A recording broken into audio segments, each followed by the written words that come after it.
Assalamualaikum warahmatullahi wabarakatuh. Nama saya Anggun Claudia dari kelas 11 MIPA 1. Di sini saya akan membahas tentang akhir pendudukan Jepang di Indonesia. Pendudukan Jepang di Indonesia memberikan dampak pada bangsa Indonesia dalam berbagai kehidupan. Tidak dapat dipungkiri, kesengsaraan rakyat yang sangat menderita merupakan salah satu dampak buruk pendudukan Jepang. Di sisi lain, pendudukan Jepang juga mengantarkan bangsa Indonesia memperoleh kemerdekaannya setelah melakukan berbagai upaya perlawanan terhadap para penjajah. Akibat pendudukan Jepang di Indonesia berpengaruh dalam beberapa bidang. Yang pertama, bidang sosial dan budaya.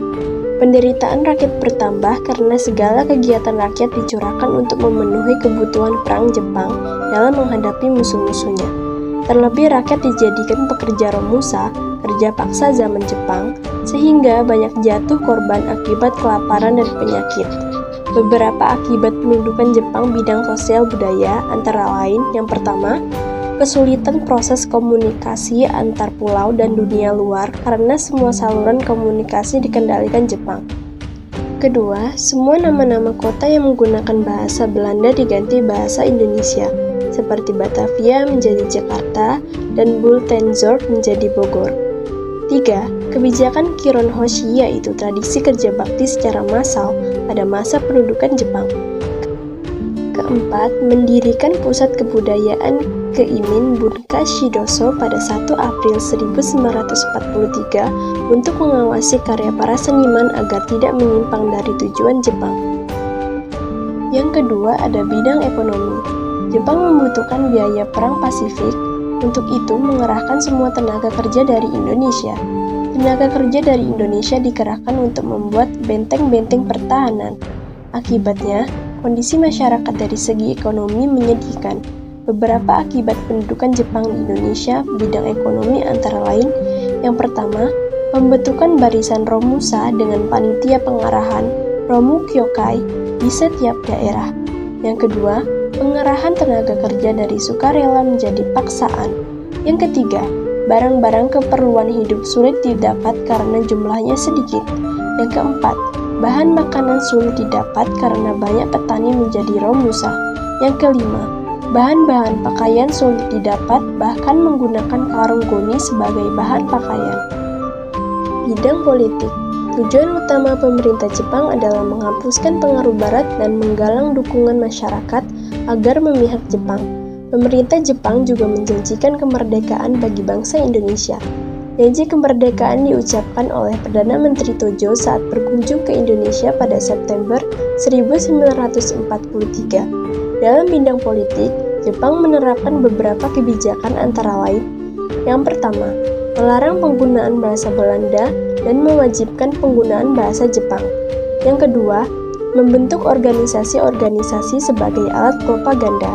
Yang ketiga, membentuk pemerintahan militer dengan angkatan darat dan angkatan laut. Yang keempat, melakukan seikere setiap upacara bendera, yaitu penghormatan ke arah Tokyo dengan membungkukkan badan 90 derajat untuk Kaisar Jepang Tenno Heika. Yang kelima, struktur pemerintahan sesuai keinginan Jepang.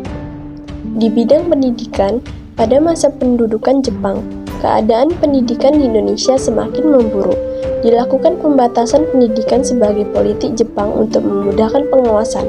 Berikut ini beberapa akibat pendudukan Jepang di bidang pendidikan. Yang pertama, para pelajar wajib mempelajari bahasa Jepang. Yang kedua, para pelajar harus mempelajari adat istiadat Jepang, lagu kebangsaan Jepang Kimigayo, dan gerak badan sebelum pelajaran dimulai. Yang ketiga, bahasa Indonesia mulai digunakan sebagai bahasa pengantar di semua sekolah dan menjadi mata pelajaran wajib. Yang keempat, perkembangan perguruan tinggi mengalami kemunduran. Banyak perguruan tinggi yang ditutup pada 1943. Yang kelima, para pelajar dianjurkan masuk organisasi militer. Yang terakhir adalah bidang birokrasi dan militer. Perbedaan antara masa penjajahan sebelumnya dengan masa pendudukan Jepang adalah rakyat Indonesia mendapatkan manfaat pengalaman dan pelatihan militer mencakup dalam bidang ketentaraan, bidang pertahanan, dan bidang keamanan. Melalui propagandanya, Jepang berhasil membujuk penduduk untuk menghadapi sekutu. Oleh karena itu, Jepang melatih penduduk dengan latihan-latihan militer. Pada 1943, Jepang semakin intensif mendidik dan melatih pemuda Indonesia di bidang militer. Jepang membentuk organisasi semi-militer dan organisasi militer yang harus diikuti para pemuda di Indonesia untuk membantu Jepang yang semakin terdesak oleh sekutu dalam Perang Pasifik. Janji kemerdekaan Jepang terhadap bangsa Indonesia. Janji Koiso berisi janji kekaisaran Jepang untuk memberikan kemerdekaan bagi bangsa Indonesia suatu hari.